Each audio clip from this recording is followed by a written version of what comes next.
नमस्कार, आप देख रहे हैं 9 भारत टीवी राष्ट्र की आवाज। भदोही जनपद के औराई विधानसभा क्षेत्र के त्रिलोकपुर में शनिवार को विधायक कार्यालय पर जन सुनवाई कार्यक्रम आयोजित किया गया। इस दौरान बड़ी संख्या में लोग अपनी समस्याएं लेकर पहुंचे, जहां विधायक दीनानाथ भास्कर ने एक एक कर फरियादियों की बातें सुनी और उनके समाधान का भरोसा दिलाया।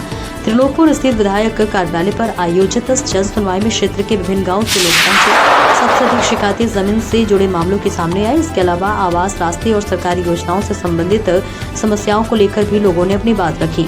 कई फरियादियों ने बताया कि उनकी समस्याएं लंबे समय से लंबित है और अब हर समस्या की समाधान की उम्मीद लेकर वे जन प्रतिनिधियों के पास पहुंचे हैं। जन सुनवाई के दौरान विधायक दीनानाथ भास्कर ने सभी फरियादियों की समस्याओं को गंभीरता और धैर्यपूर्वक सुना। उन्होंने लोगों से विस्तार से जानकारी ली और संबंधित प्रार्थना पत्र भी प्राप्त किए। विधायक का आम जनता के बीच बैठकर समस्याएं सुनना क्षेत्र में चर्चा का विषय बना रहा। जनता की सेवा और उनकी समस्याओं का समाधान करना हमारी प्राथमिकता है। जन सुनवाई के माध्यम से लोगों को अपनी बात सीधे हम तक पहुंचाने का अवसर मिलता है। जो मामले हमारे स्तर से संभव होंगे उनमें हम तत्काल कार्रवाई की जाएगी।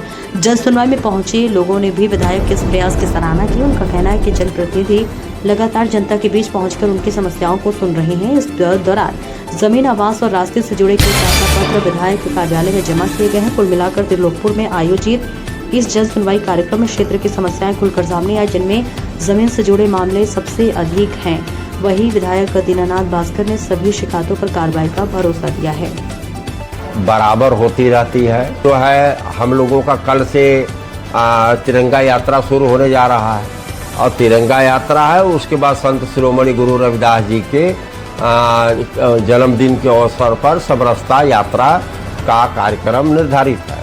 ये 20 तारीख तक है, यानी मतलब बिना रुके ये कार्यक्रम 20 तारीख तक चल रहा है। अब इस बीच में जो समस्याएं आएगी तो जहां कार्यक्रम करने जाएंगे वही कार्यकर्ता दे देंगे, उनकी समस्याएं ले लेंगे, देख लिया जाएगा। दूसरा, आपने कहा कि किस प्रकार की आ रही है, तो ज़्यादा समस्याएं ज़मीन से आती हैं, ज़मीन के विवाद से। और अब मूल जो है भूमधरी का विवाद नहीं है, यहाँ आबादी की ज़मीन का विवाद है। वो सोचता हम कब्जा कर ले, दूसरा सोचता मैं कब्जा कर लूँ। और यह शुद्ध रूप से जुडिशरी का काम है, हम लोग उसमें कुछ नहीं कर सकते हैं। फिर भी वोट दिया है जनता ने, आती है तो जनता से बात करना पड़ता है। दूसरा, रोड से संबंधित आते हैं। तीसरा, सोलर लाइट से संबंधित आते हैं। चौथा, और भी विषय थोड़ा आ जाता है, बाहरी विषय भी आ जाता है, लेकिन ये 3 विषय ज़्यादा आते हैं। सबसे ज़्यादा जो है जमीन से संबंधित मामला है।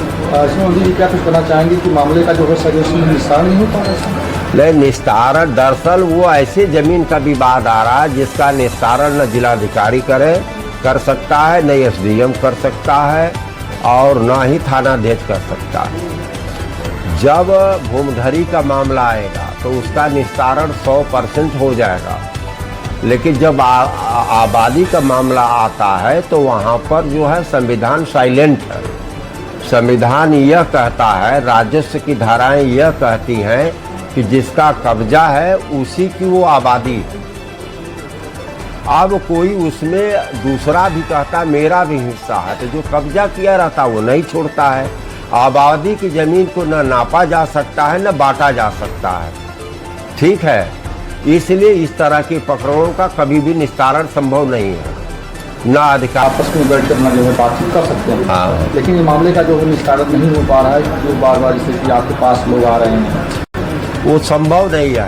हमारे पास आ रहे हैं तो हम बात करके भेजते जरूर हैं, लेकिन उसका निस्तारण मैं नहीं कर सकता, ना वो मेरे अधिकार का है। वो भाईचारा के माध्यम से ही गांव के अंदर पटीदार लोग आपस में बैठ करके, रिश्तेदार लोग आपस में बैठ करके ही हल कर सकते हैं, करा सकते हैं। वो न विधायक हल कर सकता है, न सांसद हल कर सकता है और न ही DM SP हल कर सकते हैं। मैं तो खुलेआम बोल रहा हूँ कि DM SP भी हल नहीं कर सकते। इससे बड़ी बात मैं क्या बोल सकता हूँ? भाई पटदार, चाचा, बाबू, मामा, मामी बुला करके बैठ करके हल कराएंगे तो वो हल हो जाएगा और दोनों को लाभ हो जाएगा। नहीं मुकदमा लड़ेंगे तो 2 पीढ़ी मुकदमा लड़ते रह जाएंगे, पता नहीं मुकदमा की शुरुआत करने वाला जिंदा रहेगा कि नहीं रहेगा। ये जमीन के मामले में ऐसे ही होता है।